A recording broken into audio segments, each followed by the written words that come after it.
loan agreement, and there are some reports that came out na it would affect the Panay Guimaras Negros Bridge. How true is this? Madayon ba or hindi? Or anong latest update natin regarding? Yeah, so for the most recent status update of the Panay Guimaras Negros Bridge is we still proceed as planned. So there are no reports that the Korean government has withdrawn their support. However, we still proceed. I believe the report given by some sectors in society is related to a different project, and I think it is a project that did not even materialize. So there are no known regarding that nature. However, for PGN, it is still a go. So DPWH UPMO Central Office will still proceed with the activity. So we are awaiting the submission of our detailed engineering design consultants for it to be procured. We've perhaps seen in the news that the similar project, the Bataan Cavite project, has already solicited bids, and we've seen the interest of international contractors, and they have published already those who wanted to join Bataan Cavite Bridge, which is quite similar to PGN Bridge. It is also a 30-kilometer bridge with two spans passing through Colahidor Island. So in a sense, we are hopeful that PGN Bridge will follow suit. RD, when do we expect na ipasa ang detailed engineering design? Then are we still on track with our timeline that this would be open before President Marcos steps down? Yeah, so that is the target schedule. So by October, it is the most recent schedule submitted to us was the submission by the month of October. So that is the fourth quarter of this year. So within the fourth quarter of this year, we expect the final submission of the DND, detailed engineering design, and they will proceed with the procurement activities. Alright, ang loan nato ni was said to be taken from French the French government. Anong matuod din niya?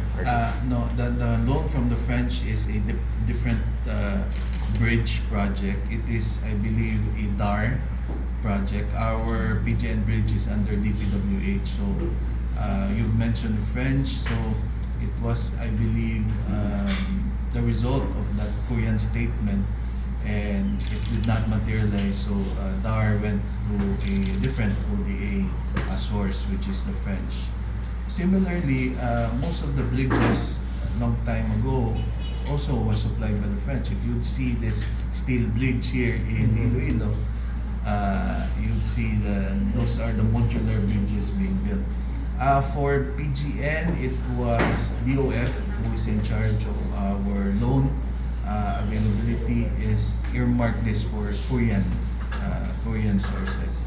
So that was the initial. How much can the RD with ang cost ng sining project? It was initially pegged at 300 billion. So until the final DED will come out, that is Million. Billion pesos. pesos. RD, latest update natin sa Panay River Basin natin sa may Capiz, considering na grabe naman subang binaha or something. Yeah, PRBIDP. It is also still in detailed engineering design. This time, the project proponent is the National Irrigation Authority, who is in charge of its completion. I think they peg it at 80% completion. So it is hope also that the target scheduled to finish, I think, early next year will be achieved. RD, may idea ba ikaw if sino ang consultancy firm or ang firm in charge of the DED for the Panay River? I think it is NIA internal. Yeah, so it is people from NIA with internal. I think they just outsource yung mga polling ng samples, but for the analysis, it is NIA.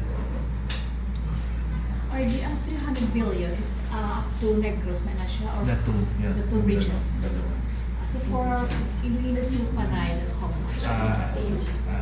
I'm not sure yet of the breakdown. Pero until we get the final design, I can state the disbursement of the amount, how they are divided. Maka-affect ba lang sir sa ining hambal sang Korean government nga hindi na mag Well, as of the meantime, it is still to proceed. So we will still proceed with our work.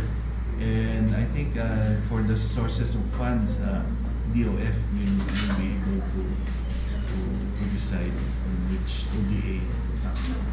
bisan wala sang loan na rin sa South Korea government sir. Well, the initial plan is really to go for ODA. Mm. So we will really seek assistance from foreign governments to fund Mm. this bridge. Thank you, RD. Thank you so much, RD.